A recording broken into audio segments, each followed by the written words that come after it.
Ininspeksyon naman ng DOTR ang Batangas Port bilang paghahanda para sa undas. Sinita ang ilang shipping companies na hindi sumusunod sa online ticketing system. At live mula sa Batangas na sa frontline ng balitang yan, si Mon Gualvez. Mon, bukod sa pagpapatupad ng online ticketing, ano pa ang ininspeksyon ng departamento?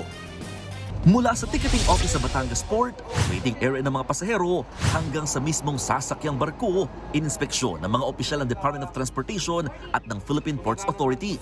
Isa sa mga napansin ay ang hindi pa rin paggamit ng online ticketing system ng ilang shipping companies.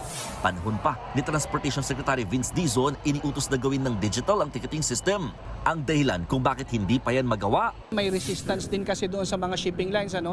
And at the same time, nung sa ibang nakaraang pamumuno sa DOTR, medyo malamig din ang pagtanggap nila doon sa sistemang. Sa tansya ng mga otoridad, posibleng abutin ng 19 hanggang 22,000 na pasahero kada araw ang daraan sa Batangas Port ngayong undas. Doble ang dami ng mga pasahero sa regular na araw. Sa ngayon naman, kaunti pa mga pasahero. Kaya ang pamilya ni Flor, sinamantala na ang pagbiyahe.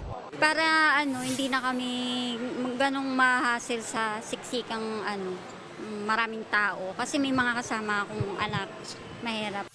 At para maibsan kahit paanong siksikan, nag-issue ng special permit ang Marina para sa mga karagdagang barko. Nagpaalala rin ng DOTR na wala dapat pagtataas ng pasahe. Kapag sa tingin namin na mas tinataas nilang presyo na walang pahintulot, ang gobyerno ay isa pong paglabag yan sa kanilang prangkisa. Naka-heightened alert na rin ng Philippine Coast Guard para sa seguridad ng mga pasahero. Inaabot naman ng ilang oras ang paghihintay ng mga motoristang pumila para magpapalit ng RFID stickers at gawing iisa na lamang para sa magkakaibang expressway. Kabilang si Isaac Aliling na 5 oras pumila sa gasolinahan sa Lipa, Batangas. Ang alam namin madali lang, tapos ganito para sobrang tagal. Pati ang ibang motorista na bad trip sa proseso. Hindi maganda ang system. Paalala ng San Miguel Corporation, kailangan muna mag-apply online para sa One RFID bago dumiretso sa installation booth. Sa Manila Cavite Expressway o Cavitex naman, inaprubahan ng Toll Regulatory Board ng dagdag sa toll fee para raw ito sa maintenance, kaligtasan at improvement ng expressway. May dagdag na 4 hanggang 13 piso depende sa klase ng sasakyang daraan sa Cavitex R1 portion o mula Seaside hanggang Zapote. Habang hanggang 45 pesos naman ang itinaas sa mga daraan sa Cavitex mula Zapote hanggang Kawit. Lord, sa mga oras na ito, wala pa masyadong pasahero, mangilan-ngilan pa lamang o halos wala pang ang pila sa ilang mga ticketing offices dito ng mga shipping company.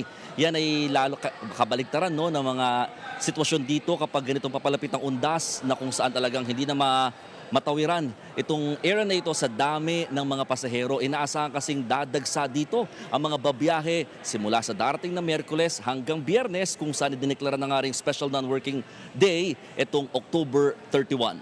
Lord. Alright, maraming salamat sa iyo, Mon Gualvez. Mga kapatid, Julius Babaw po. Para sa komprehensibo at makabuluhang balitaan at talakayan, mag-follow at mag-subscribe na sa social media pages ng News 5.